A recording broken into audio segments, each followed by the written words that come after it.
Sejam bem-vindos ao Conexão Núcleo VET. Agora, no ano de 2025, numa parceria especial com a AgriNews Brasil, que edita a AviNews, Suíno Brasil e NutriNews Brasil, conduzindo as entrevistas diretamente da Poultry Fair, na 25ª edição do Simpósio Brasil Sul de Avicultura.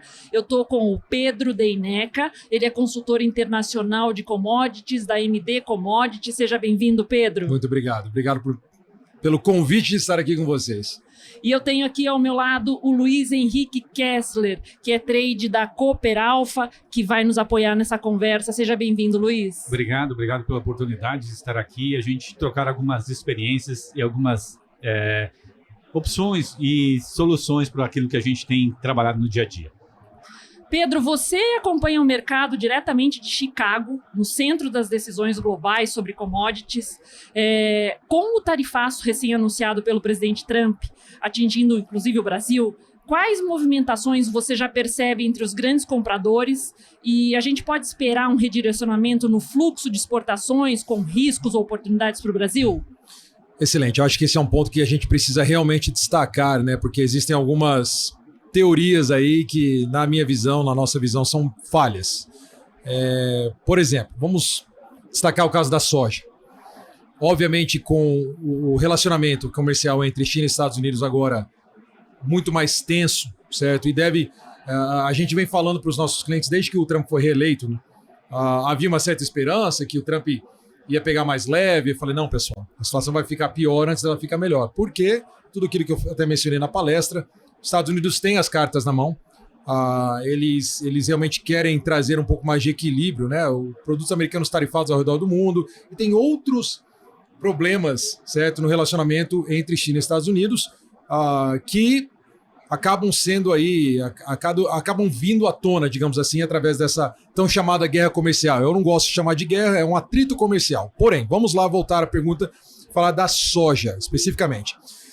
A China hoje, ela importa do Brasil mais ou menos entre 75 e 80 milhões de toneladas ano.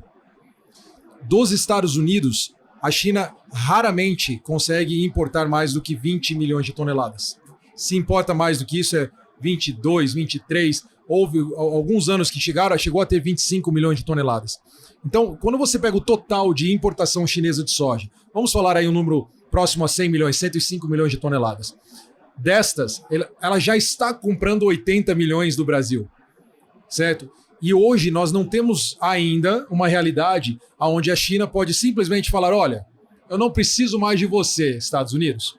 A China sabe disso, ela joga esse jogo comercial muito bem.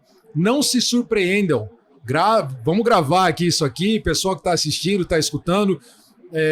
No segundo semestre desse ano, é a principal janela onde a China procura soja norte-americana. Por quê? É o final da safra brasileira. O Brasil, por sinal, bateu o recorde de exportação agora em março, certo? Quase 16 milhões de toneladas de soja exportadas, certo? É um número muito grande. Deve bater um novo recorde agora em abril. Vai exportar muito bem. Então o Brasil deve chegar aí a 105, mais ou menos, milhões de toneladas de exportação. Mas, claro, não é tudo para a China. Desses 105, com a guerra comercial, com esse atrito comercial entre China e Estados Unidos, digamos que a China venha buscar 82 milhões de toneladas, seria um recorde, certo? Mas não há hoje a capacidade da China simplesmente falar, olha, os 105 que você exporta vem para nós. Então, o mercado não funciona dessa forma. Então, por que eu trago isso à tona? Porque essa teoria de que, nossa, esse atrito então vai fazer a exportação de soja no Brasil disparar. Não. O Brasil já é líder da exportação de soja faz muito tempo, com ou sem esse atrito comercial entre China e Estados Unidos. Então, o ganho, na nossa visão, no curto prazo, vai ser muito, muito pequeno, certo? Vai ser negligente, algo muito pequeno, porque simplesmente não há mais espaço para o Brasil exportar tanta soja para a China, porque já está muito próximo aí ao limiar máximo deste momento, certo? Agora, daqui 5 anos, o Brasil estiver produzindo 200 milhões de toneladas de soja, a China está importando ainda 105, não cresceu muito a importação, aí sim, quem sabe a China pode falar, tchau, Estados Unidos, eu vou comprar 100 milhões 95 milhões do Brasil e 10 da Argentina. Isso pode acontecer, certo? Mas tem muito chão para rolar até lá. Luiz Henrique, a Cooper Alpha está diretamente ligada, né, a a esse movimento. Como que você está vendo isso aí? Uma das coisas, até comungando com o Pedro, a gente tem uma visão de que a nossa capacidade de exportação, ela pode ser maior se a gente conseguir armazenar mais. Esse é o nosso problema. Porque uma das coisas é o seguinte, a gente pode alavancar efetivamente ou estender mais o nosso processo de exportação se a gente tiver capacidade de armazenagem. O que faz a gente correr para vender? A gente não tem capacidade de armazenar. E aí o que a gente empurra para o mercado? E aí chega na época em que a gente queira substituir os Estados Unidos, a gente não consegue porque não tem mais soja. Sim. Por que está dentro dos nossos armazéns? É o milho. Sim. Então, esse fator é uma coisa assim que vejo que a gente não, a China não vai conseguir se libertar dos Estados Unidos. Ainda não. Ainda não. À medida que tiver um fornecedor como nós, vamos ter soja para fornecer lá os 365 dias por ano para ela, aí efetivamente a gente vai poder dizer a China não precisa mais dos Estados Unidos. É isso aí. Tá? E um outro parênteses que eu quero fazer, as maiores importadoras chinesas de soja são do governo. O governo vai se sobretaxar? Bem, você acha isso, Pedro? Não. Eu acredito que não. Não, absolutamente não. E o governo, olha, até aconteceu um caso, o governo chinês comprou, por exemplo, um volume considerável até de soja argentina no final do ano passado, acabou não dando certo, eles tiveram que preencher aquele volume com soja norte-americana, sabendo do atrito comercial, porque o Brasil ainda não tinha soja disponível da safra nova, certo? Então, eu acho que todos esses são pontos muito importantes e interessantes. Um outro ponto para a gente colocar ainda, né, vamos colocar assim layers, né, camadas de análise em cima da sua pergunta, que foi excelente, mas a produção interna chinesa de soja também está sendo incentivada. Claro que não para substituir toda a demanda, não é isso. Mas, de repente, eles saem de alguns anos atrás, 5 anos atrás, produzindo 13, 14 milhões de toneladas, agora caminhando rumo a 20, 25 milhões de toneladas nos próximos 5 anos, que é algo absolutamente possível de acontecer, certo? E aí você tem a matemática, onde a China, lembrando, a China joga um jogo estratégico, né? Eu sempre falo, desde que comecei a fazer palestra, né? A China joga xadrez enquanto o resto do mundo joga dama, certo? Isso mudou um pouco agora com o Trump e sua equipe, que estão jogando um jogo de xadrez bem interessante, tá? Mas a China pensa estrategicamente lá na frente. Então, já há anos, ela vem preparando o terreno para depender muito menos da importação de soja dos Estados Unidos. Se isso significa que eles vão comprar zero soja, se isso um dia vier a acontecer, que eu não estou falando que vai, se vier a acontecer, para mim, está ainda pelo menos 3 a 5 anos para frente. Não é agora. E aí a gente puxando um pouco para essa questão do problema interno no Brasil, falando de armazenamento. Esse é um problema de infraestrutura que a gente já escuta, eu enquanto jornalista escuto há bastante tempo essa discussão. Como que o setor está se movimentando para mudar essa situação? Nós tivemos algumas oportunidades, efetivamente, que o governo proporcionou em termos de financiamentos, digamos assim, com juros mais baratos. Até nós crescemos, efetivamente, a nossa capacidade de armazenagem. Porém, como nós não temos uma economia mais estável, esse juro de uma hora que é 4%, outra hora é 10%, e para a questão agrícola a gente não pode ter juros de 10%, a gente tem que ter um juro mais ou menos subsidiado para que a gente possa fazer a recuperação do investimento. Sim. Porque como a agricultura é uma indústria sem telhado, se você vai dizer o seguinte, vou produzir, mas eu não sei se vou plantar, mas não sei se vou colher. Fiz o meu investimento, fez tudo aquilo lá e não sei se vou colher. E a prestação vai vencer. Então, nesse sentido, digamos, a gente precisa efetivamente de uma política. Efetivamente, o Brasil é o quê? Um país efetivamente agrícola, em tese. Quanto por cento do PIB a gente tem voltado na agricultura? Você levantou 30%, em torno de 30%. 30%, e quando o americano tem 1%. 1%. Então, veja só a disparidade. Quanto mais investimento o Brasil precisa para manter e para ser um competidor nesse mercado do que os Estados Unidos. Então, se o pessoal está pensando assim, a gente precisa de muita... Nós precisamos de estrada, nós precisamos de porto, precisamos de uma série de coisas hoje que a gente tem tanta coisa para fazer. E aqui o simpósio, até na palestra anterior do Casagrande, a gente faz muito bem. A gente faz um trabalho excelente de controle de zoonose, de assistência técnica, de produtividade. Eles impõem tantas barreiras para a gente que a gente fica cada vez mais forte. À medida que a gente vai conseguir driblar isso aí, passar por cima, nós já estamos há anos-luz à frente deles. Eu acho que a gente tem esse... Quando eles nos obrigam, nos fazem mudar, a gente muda mais rápido. E a gente consegue fazer os negócios nossos, embora com pouca renda que você pudesse ter um resultado melhor, mas lá na frente eu vejo o seguinte, que a nossa oportunidade é muito maior do que a oportunidade de qualquer outro país. Pelo quê? Porque a gente tem um benefício muito grande aqui, que a agricultura a gente consegue fazer 3 vezes por ano. Lavoura se planta 3 vezes por ano. Sim. Imagina, os Estados Unidos consegue uma, a Europa consegue uma. E aí, quanto potencial nós temos? Então, a hora que, digamos assim, o nosso país se voltar com uma política agrícola efetivamente para o negócio, que é uma mina de ouro, porque é uma riqueza renovável. Sim. Todo ano você renova ela. Petróleo vai terminar, ouro vai terminar, mas a agricultura, todo ano, cada lote de aviário que você alojar, de pintinhos, vai ser uma riqueza que vai se transformando, e isso vai fazer a nossa diferença, na minha opinião. Eu quero até complementar, acho que assim, o Brasil, na minha visão, eu adorei a tua analogia, né? Quanto mais obstáculos colocar na nossa frente, mais fortes ficaremos. Isso. Porque essa é a mentalidade. E essa é a mentalidade do brasileiro. O brasileiro gosta de falar mal do brasileiro muito. Tá? Nós, como brasileiros, adoramos falar mal do Brasil. Eu não gosto disso. Existem desafios aqui? Sim. O Brasil atira no próprio pé várias vezes? Sim. O produtor atira no próprio pé, pecando muito na hora da comercialização? Muito. Porém, apesar de tudo isso, olha o papel que o Brasil tem hoje no mundo, na agricultura mundial. É o principal país da agricultura mundial, não tem nem discussão.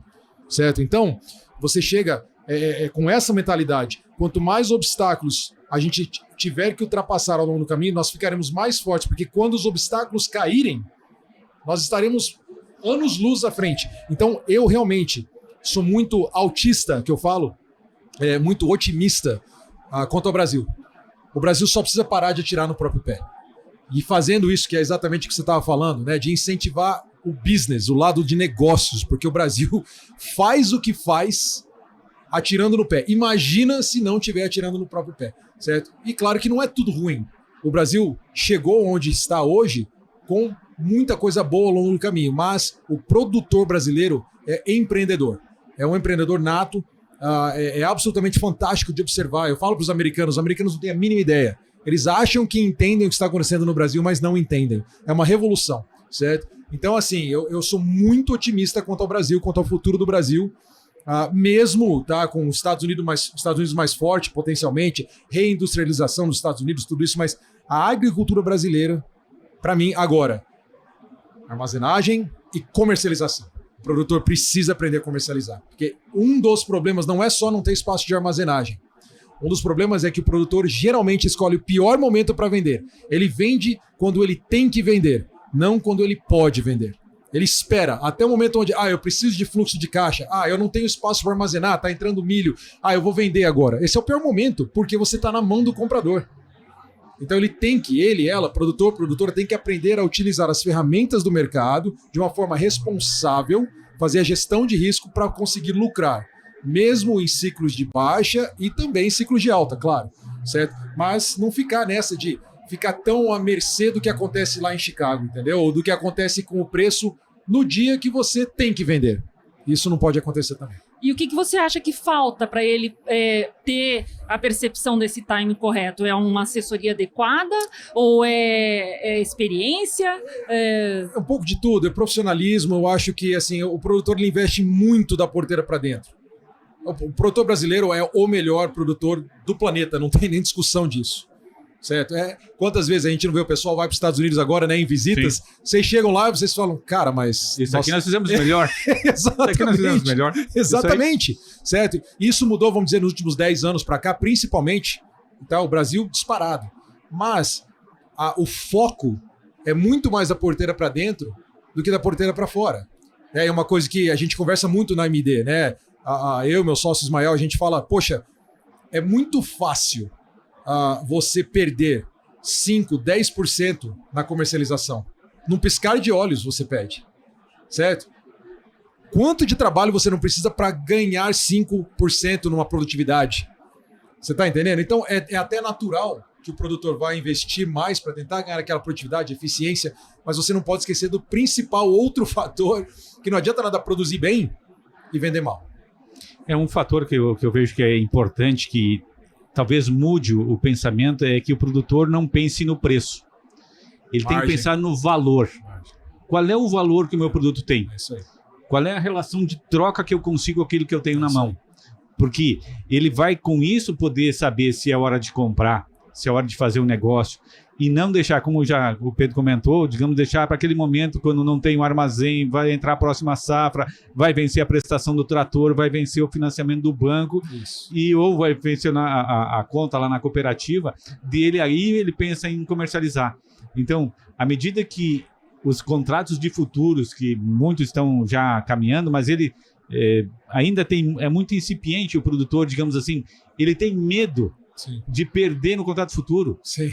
Onde ele tem lá 20% a 30% do custo que está ali, que você contrata, e deixa de ganhar no 70%. Ele prefere ganhar no contrato futuro. Eu fiz um bom contrato futuro. Aí naqueles 70% que está lá, ele vai colher. No físico ele perde. No físico ele perde.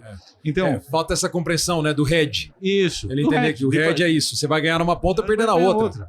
Entendeu? Então, como ele vai ter a oportunidade, digamos assim, de fazer uma conta, de que tem uma relação de troca legal, que ela está, digamos assim, mais adequada para ele, porque a principal pergunta que a gente recebe todo dia lá na empresa é assim, o soja vai subir ou vai cair? O que você acha? O que você tem que fazer? Não, eu tenho uma conta para pagar. Peraí, quando você fez a tua conta, quantos sacos de soja você precisava para pagar?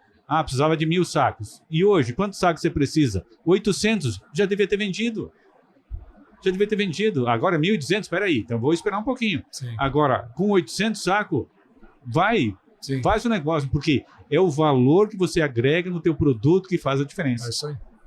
Mas essa tua colocação aí, dessa maneira de medir, é mais ou menos para mim que nem quando a gente tem um filho que ele vai começar a andar sozinho na rua, você fala assim, antes de atravessar, olha para a direita e para a esquerda, né? Ele ainda não tem aquela percepção do perigo, mas essa conta que você explicou de quantas sacas de soja você precisaria para pagar essa conta, essa daí é uma bela de uma dica prática que fica fácil da pessoa entender, né? Porque sempre quando ele vai fazer um financiamento, ele pensa assim, o trator custa 10.000 sacos de soja. Certo. Beleza.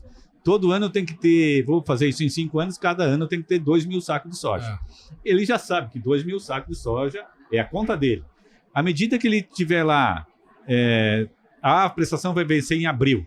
Beleza. Lá em fevereiro, ele consegue vender os 1.500 sacos de soja e fazer o valor para aquilo, vende, bota o dinheiro no banco, aquela aplicação, aquele dinheiro que ele tiver de aplicação, aquele juro que ele tiver, certeza. Paga uma cerveja, paga uma festa, paga uma viagem, faz alguma coisa assim que para ele seja para ele começar a sentir que é um negócio legal fazer, porque, como se diz, produzir, todo mundo produz na ponta da língua, ou na ponta do dedo, na ponta da máquina.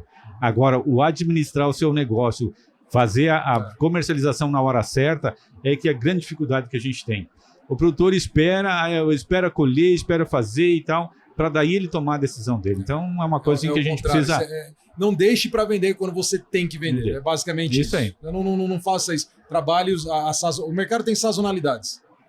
Que é aquilo que eu falei na palestra, a gente está conversando aqui agora. Mesmo durante ciclos de baixa, o mercado dá oportunidades. Mas aí o que acontece? O mercado, eu gosto de falar muito assim, tenha coragem de vender na alta. O produtor não tem coragem de vender na alta. Eu estou falando, claro, estou generalizando. O produtor, quando o mercado começa a subir, ele congela. Ele fala, não, agora que eu não vendo. Agora eu vou fazer o comprador pagar mais caro. Isso acontece muito. E aí, quantos produtores não ficaram, por exemplo, com soja que custou R$130 para produzir, na mão, tiveram 160, 170 200, de oportunidade, 200 não venderam, e aí tiveram que vender depois a 110, 120, para fazer o quê? Pagar a conta. Pagar a conta. É quase como ter uma visão de quem atua na Bolsa de Valores, não é? Que compra e vende de ações, não é? É que é um pouquinho, eu acho que a relação não seria tão parecida, mas eu vejo que a Bolsa, ela é uma forma de você se basear em alguma coisa, de ter um mercado mais aberto quando você não tem comprador. Mais transparente. Mais transparente. Um mercado mais puro do que você está vivendo na tua região. Uma região lá sazonal, lá, digamos assim, mais isolada e tal. Aquilo ali, ele te traz uma visão se aquele cara está te explorando ou não. Ele é um centro de descoberta de preços. É isso. Transparente. Então, assim, ali, só que existe o fator prêmio, existe o fator câmbio, existe tantos fatores, frete. Então, assim, o produtor, ele, cada vez mais, ele tem que se profissionalizar na hora de comercializar, não só na hora de produzir. Agora, claro, o produtor hoje, vários produtores no Brasil são uma empresa. Então, tudo bem, não precisa ser a produtor, o dono, não. Mas coloque alguém ali, ó, vamos capacitar, ache profissionais, não precisa ser MD Commodities, achem profissionais sérios no mercado, sérios, que não tem medo de falar o que tem que ser falado. Esse é um outro ponto. Tem muito vendedor de sonho no agro. Isso é no Brasil, isso é nos Estados Unidos, no mundo inteiro. Você tem empresas que falam para o produtor só o que ele e ela querem escutar. Então sempre é um motivo, o preço vai subir, o preço está caindo, é manipulação. O preço está subindo, é fundamento. Certo? Então isso você tem que tomar cuidado. O produtor, eu acho que ele está começando a entender isso, porque, novamente, muita gente ficou com soja na mão de R$200, teve que vender a 110. Olha só, em fevereiro, se eu não me engano, foi fevereiro de 2024, saiu o negócio na BR-163, no Mato Grosso. Saiu o negócio, tá? Foi vendido sacos de soja, foram vendidos a R$89 a saca. Marcou a mínima do preço dos últimos 5 anos. Nunca deveria ter acontecido. Por quê? Aquele produtor que vendeu aqueles sacos teve que vender naquele momento. Não estava com a gestão de risco, certo?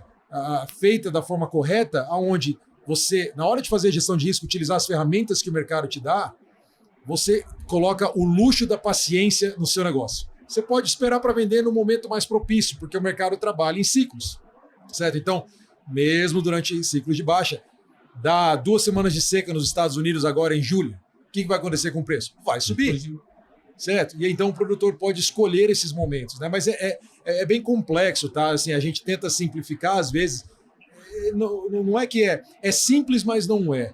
E o produtor e a produtora precisam se dedicar a essa arte da gestão de risco, digamos assim. De estudar e prestar atenção nos movimentos. Com e certeza. Aí, voltando um pouco agora, assim, já para a gente ir encerrando, falando para o público da avicultura, pensando nos próximos meses, que sinais vocês acreditam que os produtores e técnicos da avicultura devem monitorar com mais atenção para se proteger de oscilações de mercado global de grãos?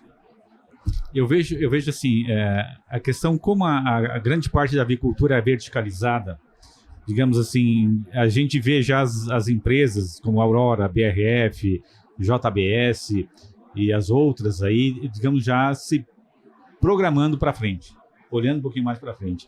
E elas têm um desafio muito grande, que a gente sempre discute aqui. Elas não podem perder para exportação.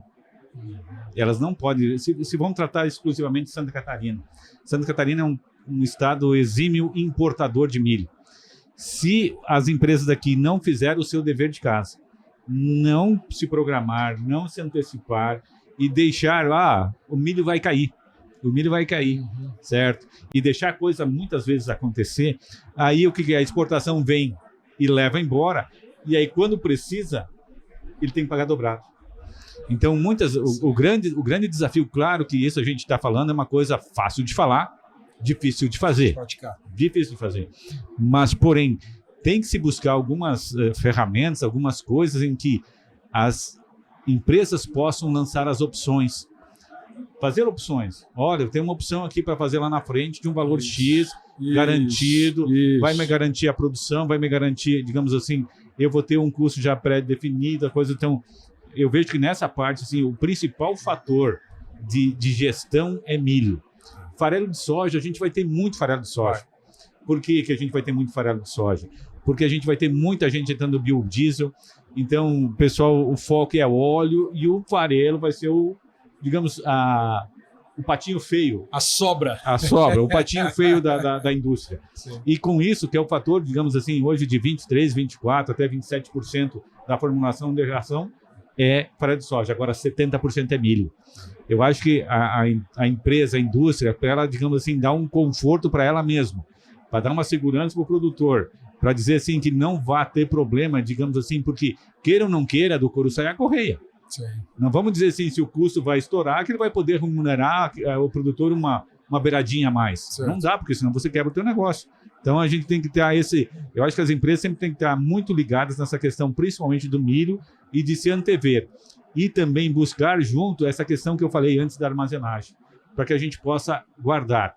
Nós temos o seguinte, no primeiro semestre, a gente produz, em termos de milho, não o suficiente para fazer a questão do fornecimento. A gente tem que guardar milho da safrinha para usar no primeiro semestre.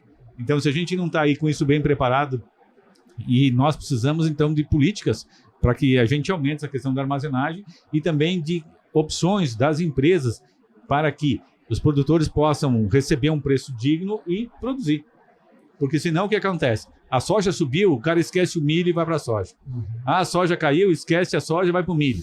E vira aquela, digamos que aquela gangorra aí que você não... Então você precisa efetivamente, claro, de uma estabilidade. A gente, quando vai no mercado, a gente espera sempre assim, que o mercado você consiga enxergar um céu de brigadeiro.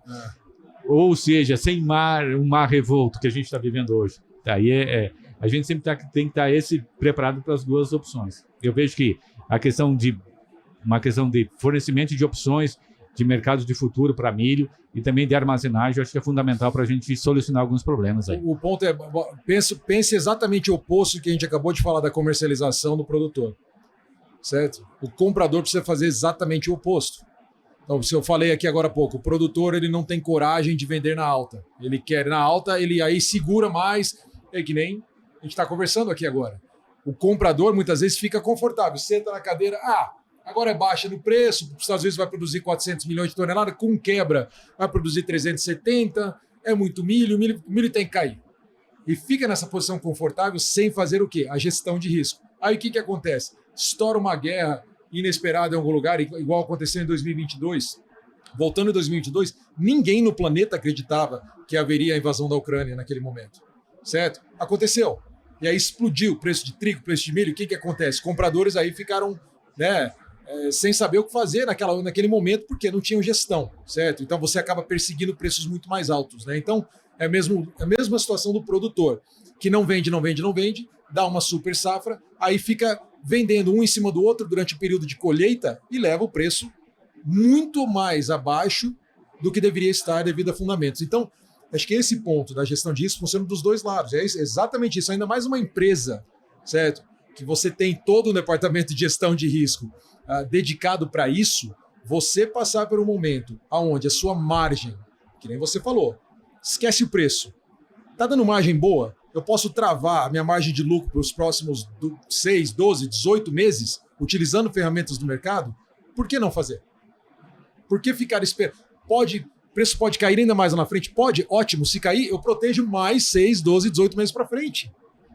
Mas não vamos ficar tentando também pegar o olho da mosca, né? A gente acha que isso é uma falha do ser humano, tá? Não é o produtor, não é o comprador, a indústria, não. O ser humano tem disso. São vieses cognitivos, é o que a gente fala. Eu estudei isso muito quando comecei minha carreira nos bancos de investimento lá nos Estados Unidos.